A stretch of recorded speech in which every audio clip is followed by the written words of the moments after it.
सोलापूर शहरामध्ये 2022चे एकमेव मानकरी सामाजिक कार्यकर्ते विश्वभूषण कांबळे यांना केंद्र सरकार, महाराष्ट्र राज्य यांच्याकडून राज्यस्तरीय कुशल नेतृत्व जननायक लोकगौरव पुरस्कार जाहीर मुंबई या ठिकाणी 22 फेब्रुवारी 2022 रोजी कार्यक्रमाचं आयोजन करण्यात आलं होतं। राज्यस्तरीय गुणीजन गौरव महासंमेलन 2022 महाराष्ट्र राज्यामधील सोलापूर शहरातील एकमेव मानकरी आणि सोलापूर शहरातील सर्व लोकांच्या अडचणी जाणून घेणारे, तसेच मनपा आयुक्तांच्या समोर बसून काम करून घेणारे, अन्याय अत्याचाराच्या विरोधात आवाज उठवणारे, गोरगरीब लोकांना न्याय मिळवून देणारे, निराधार वयोवृद्ध लोकांना शासनाची उपाययोजना मिळवून देणारे, शासनाच्या सर्व उपाययोजना सामान्य नागरिकांपर्यंत पोहोचवणारे सोलापूर शहरातील सामाजिक कार्यकर्ते विश्वभूषण कांबळे यांना राज्यस्तरीय कुशल नेतृत्व जननायक लोकगौरव पुरस्कार, सुप्रसिद्ध विचारवंत लेखक, पत्रकार, कवी, वक्ते श्री श्यामसुंदर महाराज सोन्नर आळंदीकर आणि डॉक्टर महालक्ष्मी मानखेडकर यांच्या हस्ते राज्यस्तरीय पुरस्कार देण्यात आला।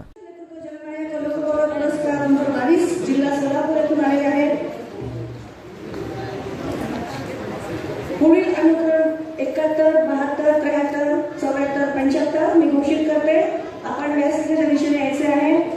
71 वसंत कदम, 72 वैशाली चौधरी, 73 हर्षद पाटोळे, 74 सचिन पाटील, 75 प्रकाश पाटील।